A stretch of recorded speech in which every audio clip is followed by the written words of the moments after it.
Hello everyone, my name is AZZATRU and welcome to another Star Wars Battlefront video. I'm going to try and not be negative because there's a lot of negativity flowing around from people being very negative about Battlefront when we've had hardly any information and one trailer. If you don't like EA or DICE, you're probably not going to like this video. It's not a rant, but rather an opinionated piece on Battlefront and a few things. So I'm going to be talking about DLC, an incomplete launch, and the fact that it's not Star Wars Battlefront 3, but rather a reboot. Of course, I'm probably going to get hate for some of the things I will say in this video, but please hear me out, hear my perspective. I am very passionate about Battlefront as much as anyone else watching this video if you are a Battlefront fan, and I'm also very sympathetic to developers because I understand their perspective, and that's not what usually happens with fans of a franchise or a game. They really don't tend to get the perspective that the developers have. I mean, it is hard to an extent to understand where the developers are coming from because you are not a developer yourself, but it would be nice to try and just calm down and not rush into ideas that Battlefront is going to be an unsuccessful launch of a game. First thing I'm going to address is the disappointment of Star Wars Battlefront by DICE having not as much content from Battlefront 1 and 2 coming into it. This is not Battlefront 3. Let me make myself clear. This is not Battlefront 3. This is a completely different game just under the brand name. This is a reboot of a series. There's quite a few games that have had reboots where the games are very different to its predecessors. It's still got its core DNA. It's just that time's moved on. Time has moved on. People want different things. Technology has advanced. And people that are developing the game have different mindsets and different ideas. Remember, these developers are Star Wars fans. I'm struggling to understand two things. So the first one is, why do people feel entitled to Star Wars Battlefront 3 and the features that made Star Wars Battlefront 2 and 1 good come into DICE's interpretation of the franchise? This is their own game. It's not Star Wars Battlefront 3. You need to understand and get that into your head. It's not going to have instant action or Galactic Conquest or the Clone Wars era. This is their own game. It's not Pandemic Studios' game. The second thing is, why do people feel like they've been lied to by EA and DICE? Before Star Wars Celebration, we literally knew nothing about the game. They told us nothing. So please don't feel like they've lied to you. They never said Space Battles, Clone Wars, Instant Action, Galactic Conquest, to name a few, would be in the new game. They never said that. This is their own game. They're going to put their own stuff into it. They've been working hard on it. Just enjoy the game when it comes out. And if you don't want to buy it, no one's forcing you. No one's forcing you to pre-order it.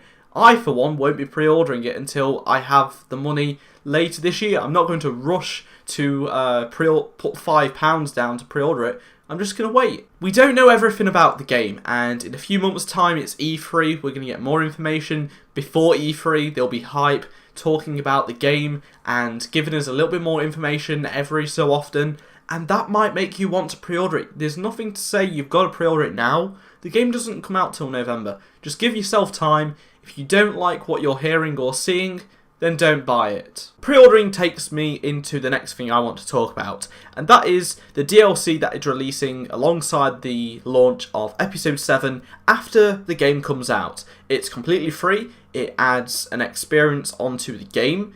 Why are people complaining? Well, I believe it's because it's classed as DLC and it's not on disc and it's being released later on, and people are moaning that it's spoiling signs of DLC will be within Star Wars Battlefront later in 2016, and it's going to happen. People are surprised there's going to be DLC for this game. It's EA.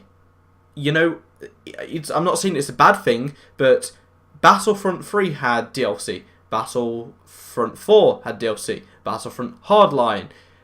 Every title they release, specifically shooters, has DLC now. That is the normal for the video game industry. They're not going to release this game and not have DLC, specifically because we've only got 4 planets, and it seems at the moment there isn't a lot to go off. So more content is great, and I am willing to pay extra money to get extra experience, because if EA did not release extra DLC for this game, people would complain there's not enough content. EA releases free and paid DLC, people complain. Finally, let's talk about launch issues, and I'm going to be giving you guys my opinions on why Battlefront should have a decent launch. Obviously, every game does have a rocky start when it launches, specifically multiplayer based games like Battlefront, but there's no reason to be really pessimistic about it and say how it's going to be a failure like Battlefield 4.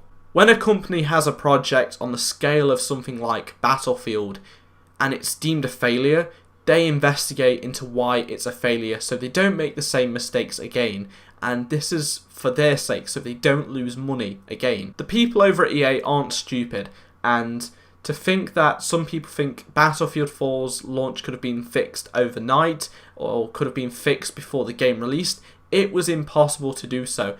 The game should have been released 6 months later, and then we would have had a much better game, but that didn't happen. So Battlefield Hardline was delayed by I think half a year, or maybe even more than that. Yeah, I think it was probably more than half a year, and it works. It did not have a bad launch, I believe. I didn't actually own the game, so I can't tell how it was. I'm just speaking off news articles, but it wasn't as bad as Battlefield 4. Yes, it had its hiccups, but it wasn't as bad as Battlefield 4. So it obviously is working, and if they applied the findings of the investigations to Battlefront, they really shouldn't have any reason or any excuses for it to be a bad launch. Obviously, other things could happen between now and November to cause a bad launch, but all I'm saying is be optimistic. Don't be over-optimistic, but don't be pessimistic. Don't say it's going to be like Battlefield 4. Because yes, I know Battlefield 4 was a bad launch. I was one of those consumers that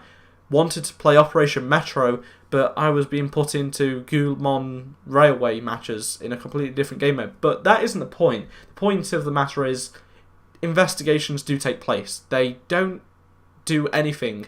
It just takes months or even a few years to perfect these launches, and as technology moves on, things will get better. I'd really like people, after watching this video, to be a little bit more optimistic, and if you do dislike the video, then obviously you're going to dislike. But if you did enjoy watching this video and you agree with my points, or I've changed your perception on things, then be sure to use the comment section below. I am up for a discussion.